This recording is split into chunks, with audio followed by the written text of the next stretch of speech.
Hello, I am a woman who cleanly ended a marriage that was slowly eating away at me. They say that if you meet the right person, marriage doubles your happiness, but if you don't, it ends up gnawing away at your life. Unfortunately, I belong to the latter. It seems like divorce stories are commonly shared here, and I wanted to use this opportunity to tell my own. My parents used to run a deer farm in the countryside, selling velvet antlers and health tonics. They were truly warm and wonderful people who raised me, their only daughter. Then, when I was 9, my mother passed away. Cancer, which was discovered too late, took my mother from us. My father, raising me alone, missed her greatly. When I was 13, he remarried. My stepmother, who had lost her first husband, brought along my 5-year younger stepbrother, Ethan. Honestly, at first, I disliked both my stepmother and my stepbrother.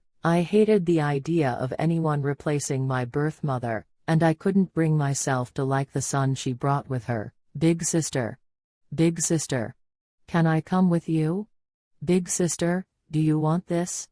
Dad gave it to me, but I want to share it with you. Despite my coldness, he would follow me everywhere. I later learned that my stepmother had a daughter, 2 years younger than me from her previous marriage. Ethan loved his older sister very much, but she had passed away in an accident at the same time as my stepmother's first husband. That's why Ethan loved me so much, the new older sister in his life. Seeing him follow me even when he stumbled, and splitting a packet of cheap snacks in half, with his little hands, my heart finally softened. My stepmother also approached me slowly, though I was guarded. Hannah, I don't love you, just because you're a replacement for my dead daughter. I simply want to be a mother to you, Hannah. I'll wait as long as it takes. Just promise me you'll call me Mom eventually, okay? No matter how much I sulked or shut down, my stepmother's kindness slowly melted the ice in my heart. Eventually, I opened my heart to her and accepted her as my real mother. After that, we became a very harmonious family. I would lie on Mom's lap for a cucumber facial and counsel Ethan, who still adored me even as a teenager, on his first crush. Watching me get along so well with the two of them, Dad would sometimes wipe away tears, relieved. Ethan, who was an excellent student, got accepted into a prestigious university in the U.S. After graduating from high school, he went there to study. After college, he stayed there and established a life for himself, finding a great job and becoming a high earner. My parents and I were sad to see him go, but we cheered him on as he forged a wonderful life. I, on the other hand, passed the senior administrator civil service exam after intense effort and married Daniel, who was 2 years older than me, at the age of 34. Daniel was a grade 7 civil servant like me but had taken a very different path. He came from a less fortunate background and, wanting stability, quickly didn't attend university and instead prepared for the junior administrator civil service exam grade 9 right after high school. He was someone who was promoted relatively quickly from grade 9 to grade 8, and then to grade 7. I believe in myself. If I don't believe in me, who will? If I acknowledge myself, others will recognize me too. Daniel was always brimming with confidence. This self-assuredness made me feel like I could entrust my life to him. Ethan took the time to attend our introductory family meeting and our wedding, and I remember being thankful for how well Daniel treated him. My in-laws had very different personalities but were both good people. My father-in-law was very strict with his children, while my mother-in-law was the one who offered the gentle carrot, in place of the stick wielded by her husband. As a result, Daniel and his younger sister, Sarah, were both quite afraid of my father-in-law. However, my father-in-law seemed to like me, his daughter-in-law. Both he and my mother-in-law doted on me because I tried hard to please them. Daniel found it strange that I could get along comfortably with his strict father, and Sarah felt the same way. But Sarah resented me for it. Sis, you must have had a lot of boyfriends, right? No. Why do you ask? Well, our grumpy old dad likes you so much. It makes me think you must have some trick to charm people. You always had a lot of guys, right? You have a good job, so you must have been hooking up with every guy you met, huh? Go on, tell me. Sarah was inherently selfish and unkind. As a child, she fought with Daniel like a bitter enemy, and was constantly scolded by my father-in-law and the angelic mother-in-law. When she became an adult, she would often drink until late, hit the clubs, and once even fell asleep on the street, prompting the police to call my father-in-law, who gave her a severe beating in the pouring rain. Sarah barely graduated from a junior college, only cared about plastic surgery and playing around, and finally got a job as a fast food employee in her late 20s. Even that, she only did begrudgingly, because her father threatened to kick her out of the house. My father-in-law looked down on her, and I think that's why Sarah felt jealous of me. From the beginning of our marriage, Sarah would try to pick fights with me like that. At first, I'd let it go in one ear and out the other, but I didn't always put up with it. No, I wasn't unpopular, but I certainly didn't hook up with just anyone. And Sarah, do you even know what that word means coming from a grown woman's mouth? When I behave recklessly, that reflects poorly on my parents. As a daughter, you need to be careful. Yes. Are you lecturing me right now? I am. I'm telling you this as if you were my own sister, so don't take it personally. And Sarah, I bet you hear that you're rude out in the world, don't you? As I said, your actions are your parents' evaluation. You should always remember that. Your mother and father are such wonderful people, aren't they?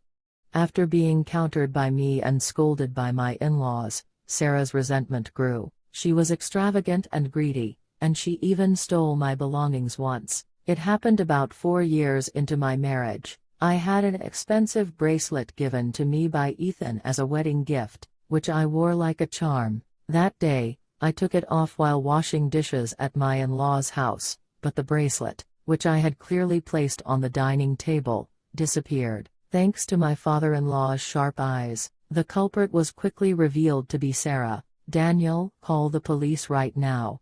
Did I raise a thief for a daughter? I'm sorry, Dad. I just thought it was pretty, and I was going to wear it for a bit and put it back, but I forgot. Sister-in-law, I'm so sorry. If you ever touch my things again, I will call the police immediately. Don't expect any mercy. When my father-in-law threatened to call the police, Sarah cried and begged for forgiveness. I gave her a sincere warning, but Sarah's tearful rage suddenly turned on Daniel. Why can't you be more capable like your sister-in-law's brother and buy me a bracelet like that? You're not even her real brother, you incapable man. This is all your fault. What? How is that my fault?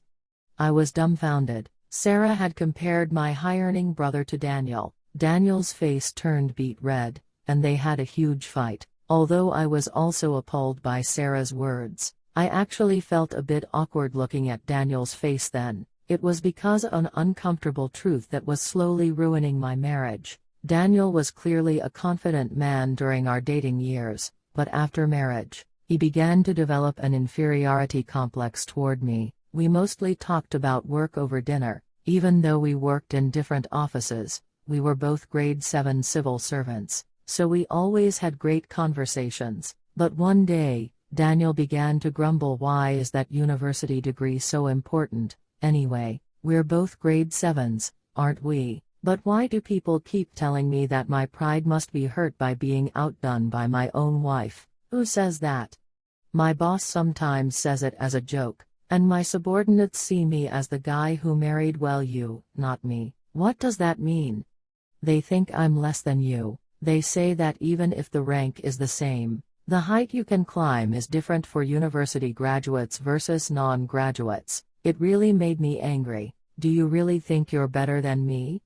I worked hard to get where I am. If my family background had been better, I could have studied patiently and passed the grade 7 or even grade 5 exams easily. It was true that there were slightly different perspectives and limits to promotion between those who started at grade 9 and those who started at grade 7, which usually requires a university degree. Still, I thought Daniel was strong enough not to care about such things, but his self-esteem kept dropping. I tried to boost his confidence, thinking that he might develop an inferiority complex if he kept hearing those comments. "No, you're an amazing person.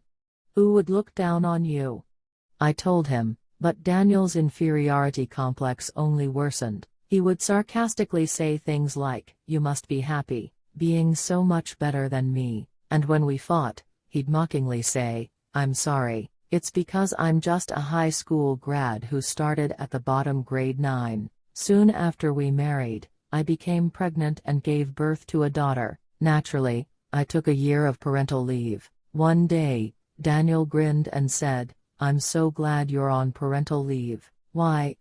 "Because I have you here taking care of me." I just thought he meant he was happy that I could focus more on our family. However, as the day of my return to work approached, he kept insisting I extend my leave. We weren't financially stable enough for him to be the sole breadwinner, and we still needed to buy a house, so I couldn't understand what he was thinking. Then one day, Daniel came home drunk and, thinking I was asleep, started talking to his friend on the phone in the living room. "Oh, she absolutely refuses to extend her parental leave. If things continue like this, she'll be promoted to grade 6 in no time. Honestly, I don't want to see my wife succeed more than me. I was happier when she was just at home. I didn't have to feel any inferiority complex. Is it even right for a woman to be more successful than her husband? I thought it would be fine before marriage, even if my pride was a little hurt, but living it, my self-esteem is totally crushed.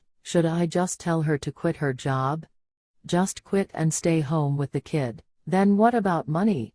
When the kid's a little older, she can do something like a supermarket cashier, something like that, right?"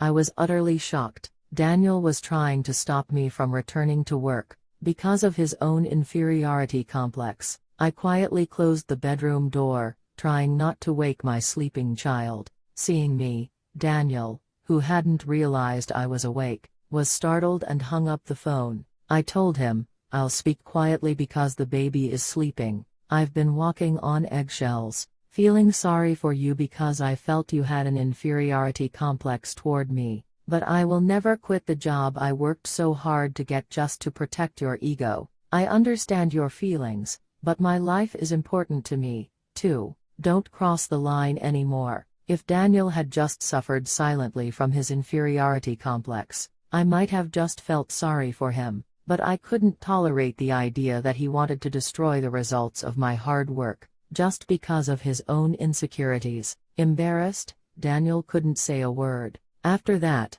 our relationship naturally grew colder. Daniel's inferiority complex increasingly began to target my brother, Ethan. Ethan came to Korea once or twice a year, and he always bought gifts for the family. If he couldn't bring them from the US, he would buy high-quality gifts in Korea, saying that his success was all thanks to our family. Ethan also bought a lot of gifts for my daughter, his first niece, things like a high-end stroller that cost thousands of dollars, designer children's clothes, and expensive toys that would make any kid's eyes light up. Even when I told him he didn't need to buy such things, since the baby would outgrow them quickly, he wouldn't listen. I was so grateful for his generosity, but Daniel's miserable inferiority complex flared up again. "Your brother must have money spilling out of his pockets. We didn't buy those things not because we couldn't afford them, but because the kid wouldn't use them for long.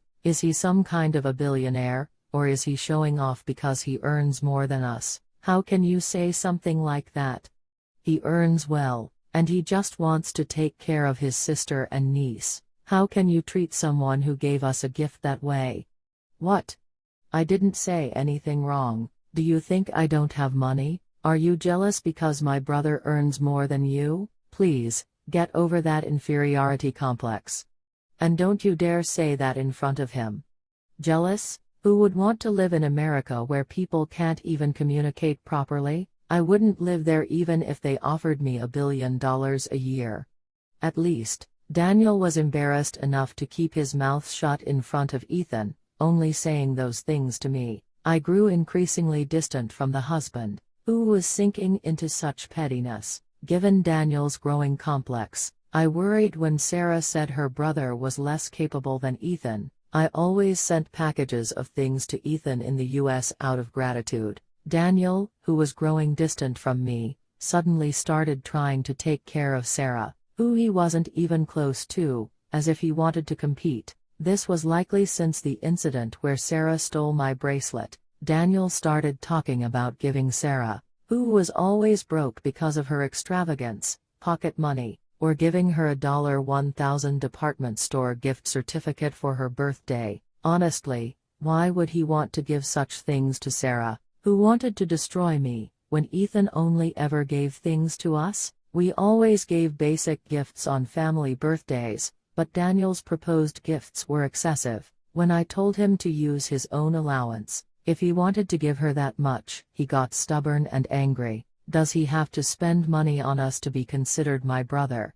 Sarah is precious family to me, too.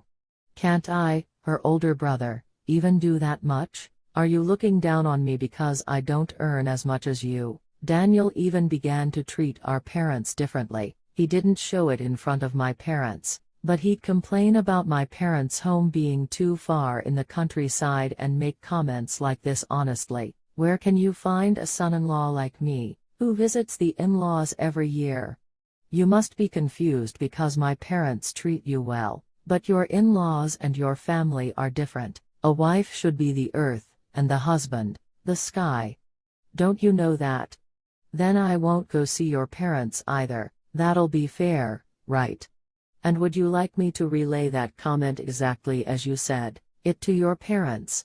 I was never a pushover. Daniel's complex made him want to place me below him, even resorting to using gender roles. He even tried to force all the childcare and housework on me, claiming that even with both of us working, a woman's primary duty was still the home. My feelings for the husband, who was increasingly changing for the worse, continued to fade. 5 years into our marriage, we finally moved into a new apartment, in the suburbs of the capital area. It was an exclusive apartment project. We had won the subscription for 3 years prior. We had struggled to save up the interim payments. We still had to take out a small loan, but the shortfall was covered by my parents. I was so grateful. However, even though Daniel thanked my parents, he told me this nonsense in private. Even if your family helped, the deed should be a joint title. Since the apartment was originally granted in my name, making it a joint title would have been complicated but not impossible. But I was so fed up with Daniel that I got stubborn and flared up. My parents contributed over $150,000, and before marriage, my share of the security deposit was already greater than yours. Since changing it to a joint title is complicated, let's just keep it in my name. What? What kind of talk is that? Do you think a couple has to split everything 50-50? Are you really that obsessed with money? I'm so disappointed. You're the one driving me crazy with your inferiority complex. Who are you to be disappointed in me? After my parents helped us this much, how much more do I have to accommodate a husband who talks to me like that? If I just said, okay, let's do as you wish after hearing that, wouldn't I be a pushover? Please, try to see it from my perspective. Ultimately, we entered the apartment under my sole name. Although I was happy to move into the apartment I won, I was deeply troubled. The thought of how I could continue living with such a person never left me. Not long after we moved, I was promoted to grade 6, but Daniel, far from congratulating me, only showed an even stronger inferiority complex. A few months later, my patience finally snapped. Ethan was engaged to an American woman and brought her to visit my parents. Since I'm fluent in English, I had no trouble talking with my future sister-in-law, but Daniel, who didn't speak much English, looked very nervous. Ethan had planned to meet his Korean friends, who lived in Seoul while he was here. He had called us via video chat from the US, and asked if he and his fiancée could stay at our house in the suburbs for a few days. Big sister, I haven't even properly seen your new place yet, and I want to see my niece a lot while I'm here. Would that be okay? Ethan and his fiancée usually stayed with us when they visited Seoul. In the beginning, Daniel had even suggested it himself, as they got along well. Since Daniel had never been openly rude to Ethan's face, Ethan didn't realize how much he had changed. He was asking for permission so cautiously, because his fiancée was coming along this time. Naturally, I wanted to take care of the two of them as family. However, at that time, Daniel and I were at odds over the apartment and my promotion, so I thought it would be better for Ethan to stay in a hotel. But Daniel answered Ethan first, saying, "Of course, you can." Then, after hanging up the phone, he turned to me and frowned, saying, "Sigh, I've told him to come every year, so how could I tell him not to come this time? What would he think of me? You should have been the one to draw the line and say no. You said yes before I even had a chance to speak." "What are you talking about? Why do you act fine in front of him, but keep doing this behind my back? Just call him back, tell him to get a hotel, don't." "I already said he could. He'll think something weird is going on." I was utterly infuriated by his inconsistency, but on the day Ethan and his fiancée went to see my parents, Daniel suddenly called me aside and completely flipped out again. "I've been thinking, and I'm really uncomfortable having that foreign woman here. Just tell them both to sleep somewhere else. There are plenty of hotels. What kind of nonsense is this? We agreed to go to our place tomorrow. You were the one who insisted on having Ethan and his fiancée come to our house in the first place." "Well, seeing them now, it's just uncomfortable. I can't speak her language, so how am I supposed to spend a few days with her? Just put up with it. You brought this upon yourself. It's not like you'll be spending the whole day together. They didn't book a place because of you, and now you're telling them to go where?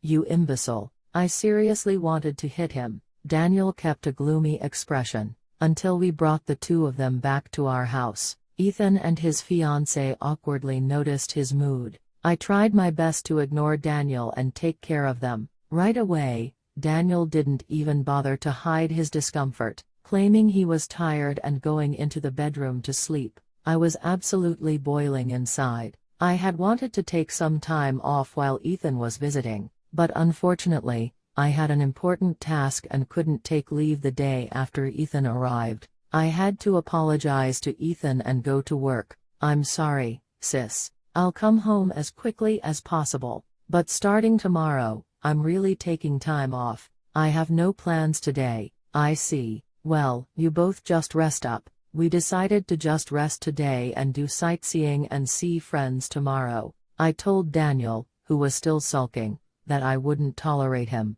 making the two of them uncomfortable, and then I left for work. Daniel had taken that day off, but when I got home from work, Ethan and his fiancée were gone. Even their luggage was missing. When I asked Daniel, he shrugged and said, "They said they were going to get a hotel, so they left." "Why? Suddenly? Why? Did you say something to them?" Daniel stammered, saying he didn't know, but his awkward expression told me he had definitely done something, so I immediately called Ethan. Ethan told me he had urgently booked a hotel. At first, even when I asked why, he only said, "I thought your husband would be too uncomfortable, and we're more comfortable in a hotel anyway." But when I pressed him relentlessly, he finally told me the truth in a somber voice. Actually, I overheard Daniel talking in the room. He said he was annoyed that I freeloaded for days every time I came to Korea, and now I even brought my fiancé, who doesn't speak the language, to disrupt his vacation. He said he couldn't believe I had the nerve to come even when he invited me. He also said that I was just a complete stranger and not even his real brother. What? He really said that?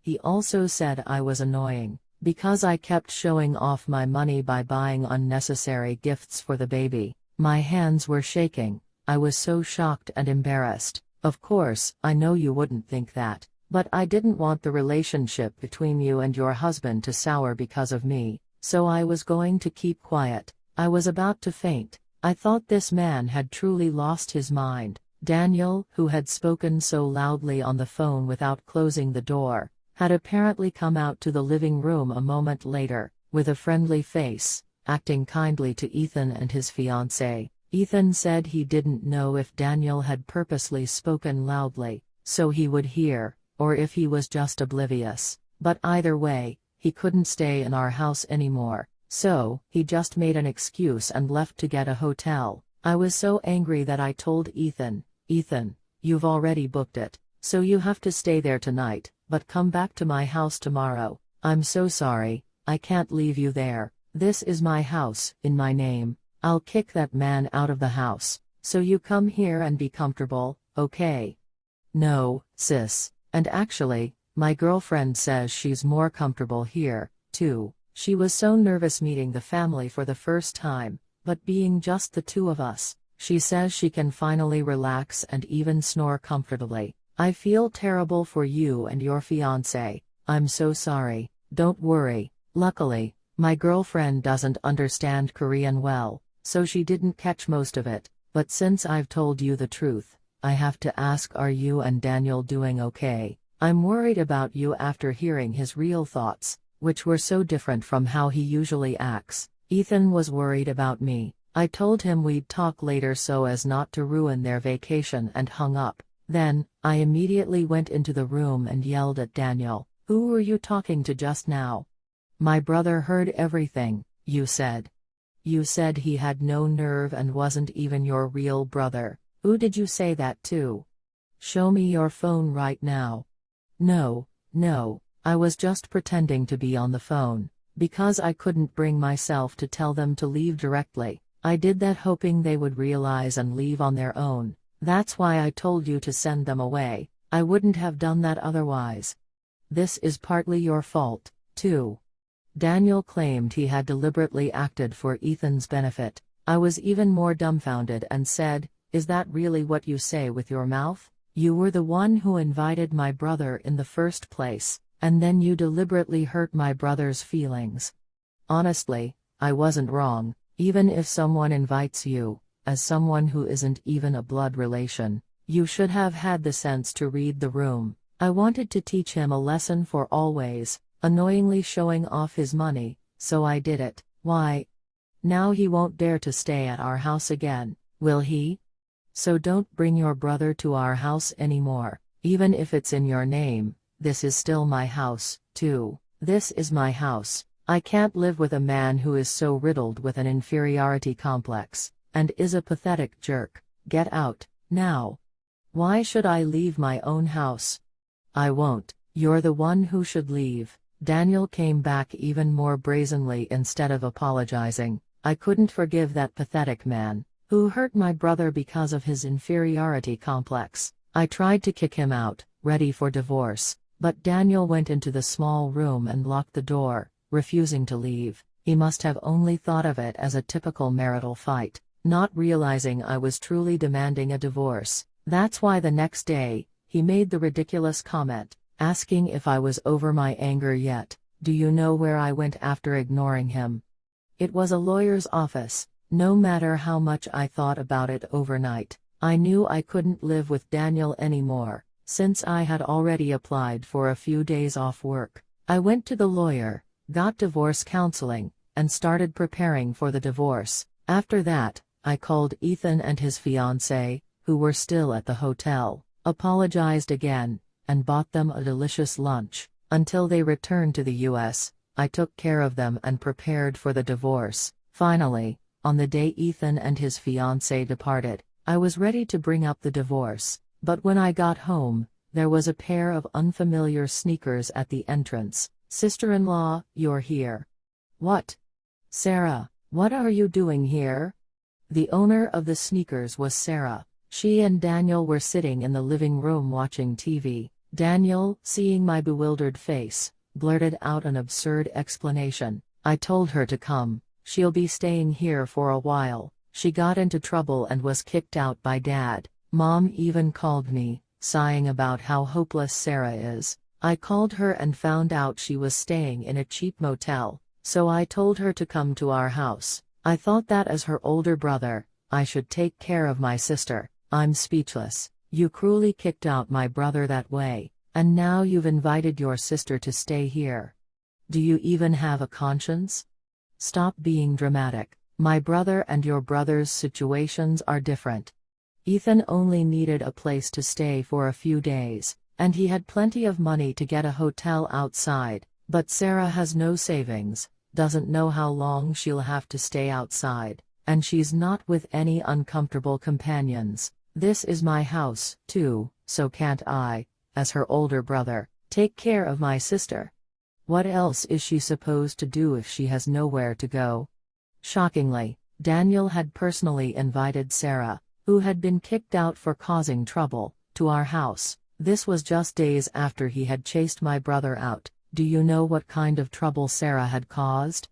I was so flabbergasted. I asked to hear it, and it turned out she had slept with a married man, and was being sued by his wife for adultery as the other woman. My in-laws only saw the extent of Sarah's wicked ways after the lawsuit. Papers arrived at their house. I was so speechless I just stood there with my mouth agape. Sarah, meanwhile, had a brazen expression, showing no remorse. I'm genuinely being wronged here. I only met him to get some gifts because he was so aggressively pursuing me. Why would I sincerely date that loser? But his wife said she wouldn't divorce him because of the kids and even came to my workplace, exposing everything. She even filed a complaint with the head office, so I was fired from my job recently. I had been hiding it from Mom and Dad, but it all came out because that woman filed the lawsuit. In a way, I'm the victim. You almost destroyed someone's family, and you're calling yourself a victim. Oh, I don't know. Anyway, sister-in-law, I don't know why my brother is suddenly being so kind to me, but this is his house too, right? He said I could stay in the small room for a while. This new place is beautiful. The more I look at it, can't I just live here forever? Mom is seriously angry this time, so it'll be hard to go back home. That's a great idea. We weren't planning on having a second child anyway, so you can just use the small room for good. Daniel grinned and agreed with Sarah, who shamelessly wanted to live here forever. I stared at the pathetic siblings with a look of utter disbelief. Then, I threw the envelope of documents I had prepared onto the table, in front of Daniel. What is this? Divorce papers? Oh, really? What?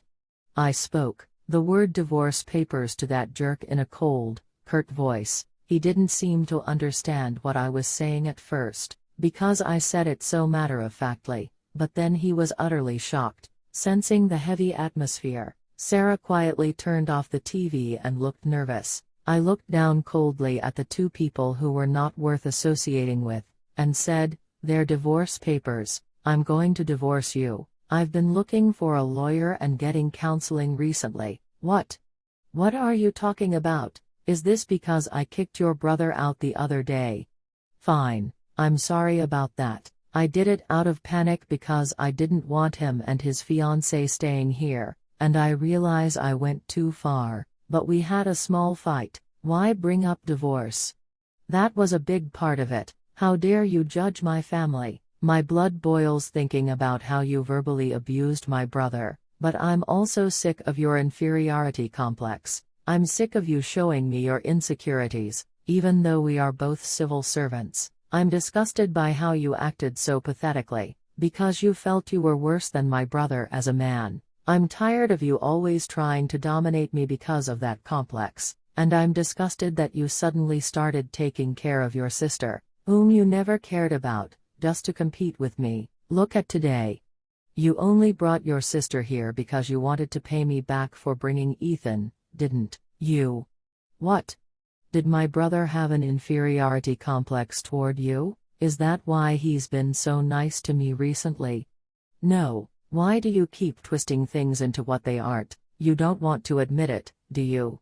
Because it's shameful. But the lawyer I consulted with said this is clearly an inferiority complex, and it could be grounds for a fault-based divorce. You didn't even know I've been seeing a psychiatrist for depression because of you, did you?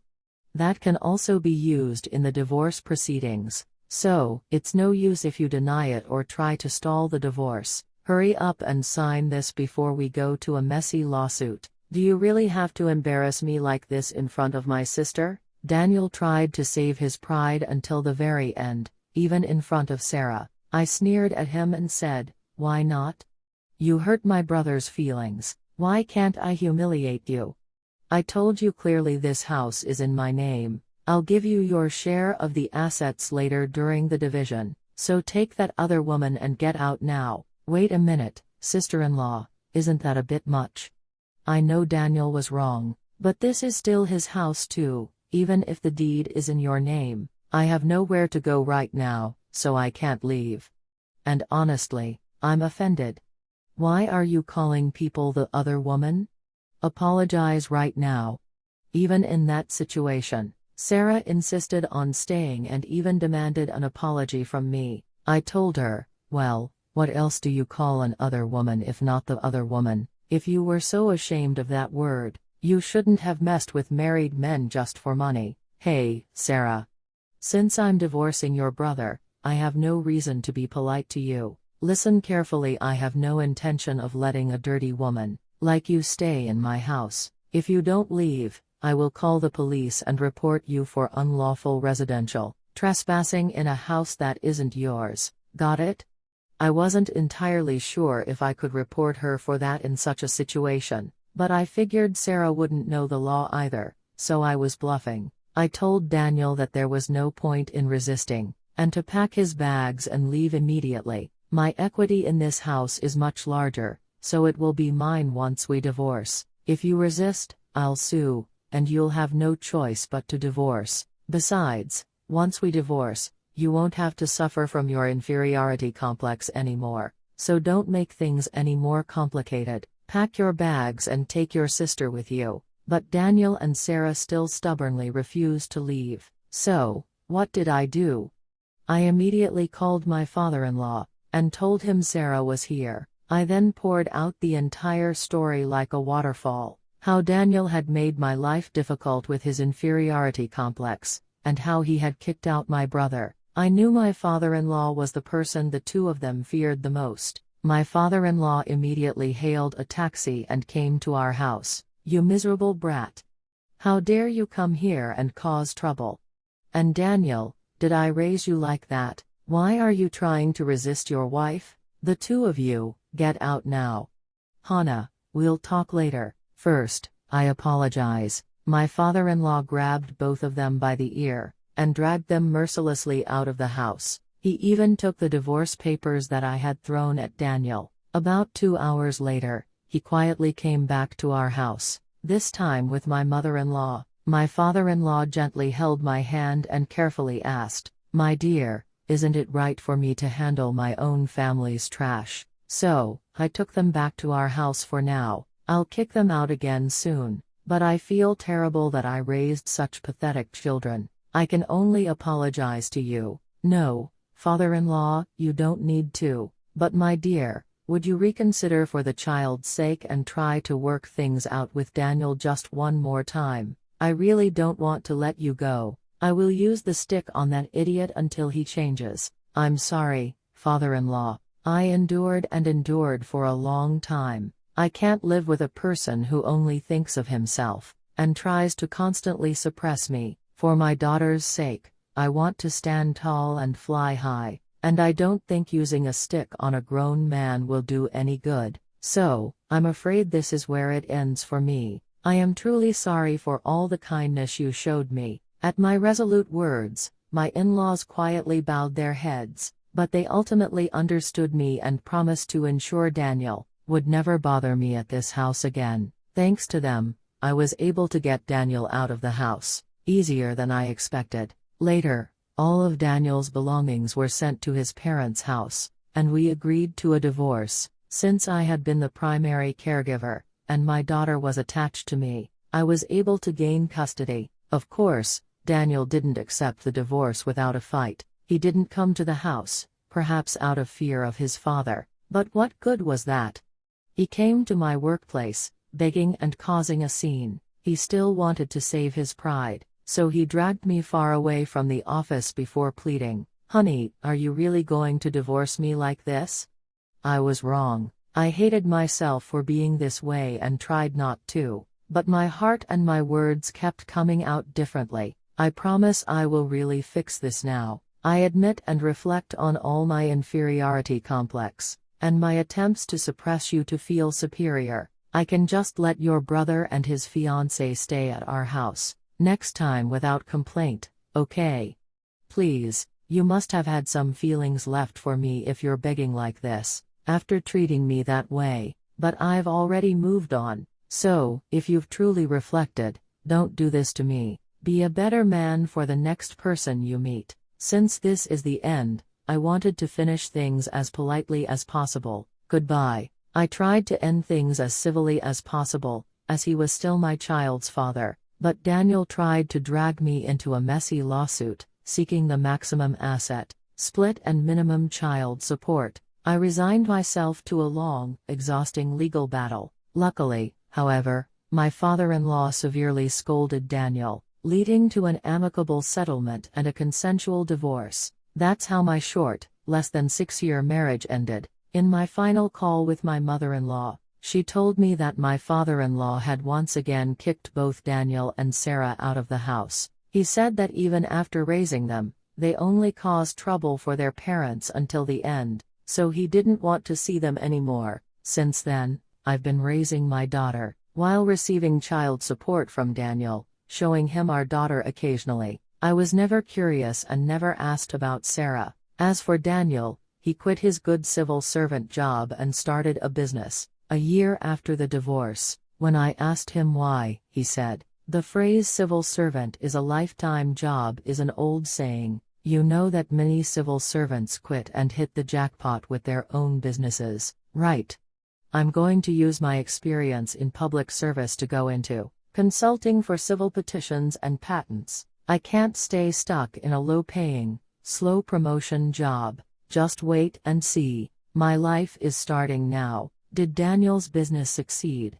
Unfortunately, no. Less than 2 years since starting, my ex-husband's business is struggling severely. He says it's almost bankrupt, and I can only sigh. I feel terrible for my in-laws, who must be suffering even more because of him. But isn't this self-inflicted trouble the result of my ex-husband's own greed, not anyone else's fault?